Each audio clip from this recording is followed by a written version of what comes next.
An article from the American Political Action Committee. Reid pushes new carbon tax by July 4 to go on vacation.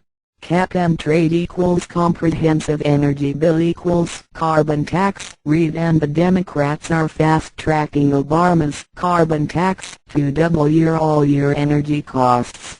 A vote is scheduled by July 4, 2010. Reid plans a Senate vote to raise taxes for Obama with the new carbon tax.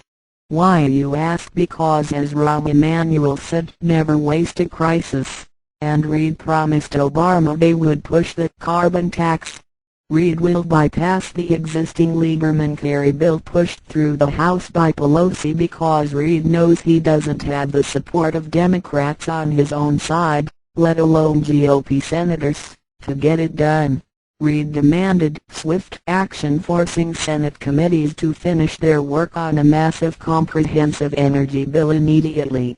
Committee leaders Max Baucus, Jeff Bingaman, Barbara Boxer, Chris Dodd, Patrick Leahy, Joe Lieberman, Blanche Lincoln and John Rockefeller all received the majority leader's letter demanding action.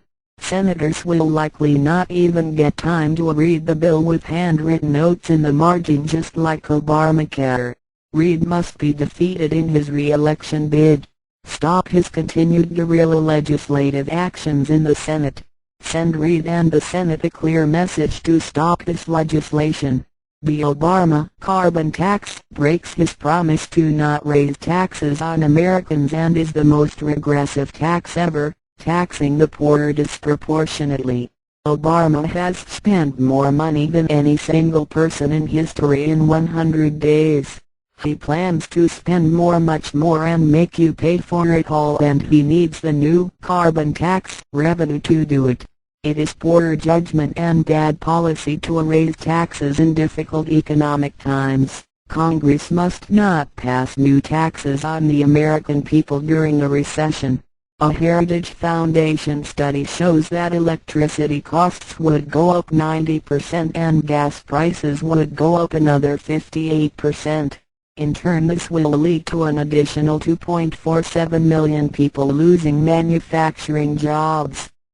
Reid, Kerry and Lieberman have had several conversations about the existing climate bill over the past few weeks, and that they will likely meet next week to discuss the proposals with Obama on climate change legislation.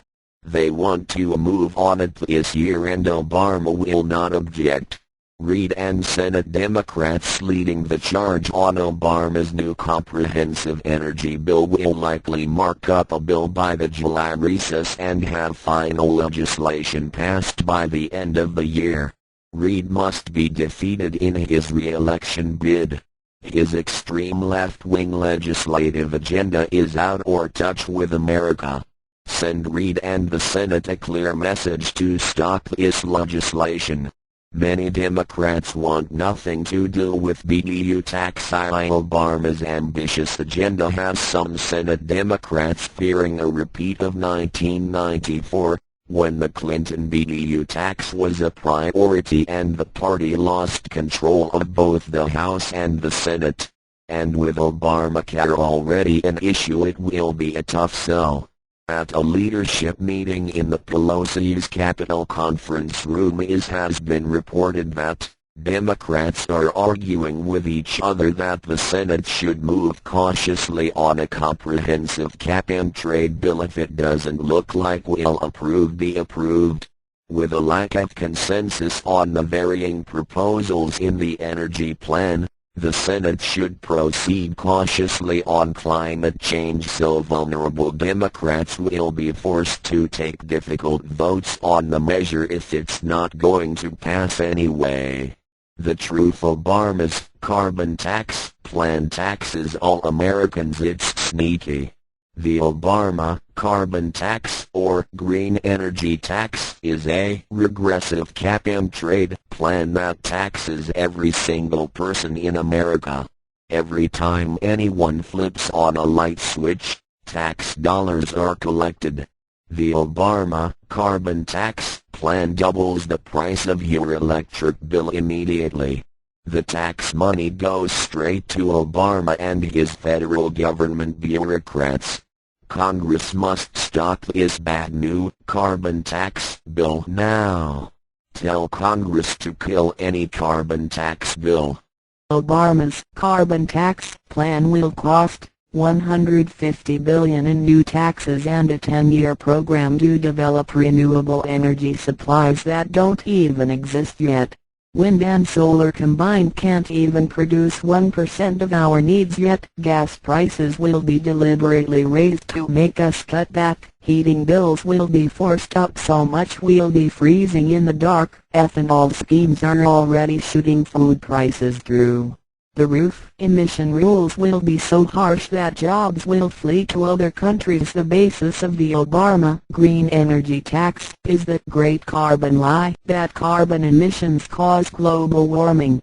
This has been proven to be completely wrong and based on bad science. Proof of this comes from Gore's own eco-friends at the United Nations with two simple pieces of data. 1. Average global temperatures had decreased in the last 10 years. 2. Carbon emissions had increased tenfold in the last 10 years. Government extortion of American companies. This bill is just government extortion that aims at reducing greenhouse gas emissions 80% by 2050. The Obama carbon tax proposal requires energy companies to buy licenses from the government in order to emit carbon while producing electricity. The bottom line here is that under the Obama administration's plan, money from ordinary energy consumers will be taken out of their pockets to fund big government special interest spending programs in Washington and bailouts on Wall Street. That's why the White House put the expected revenue from its carbon tax plan into the budget to pay for its spending programs. Reid must be defeated in his re-election bid. Increased energy taxes are regressive and government must cut costs, not raise the cost of living.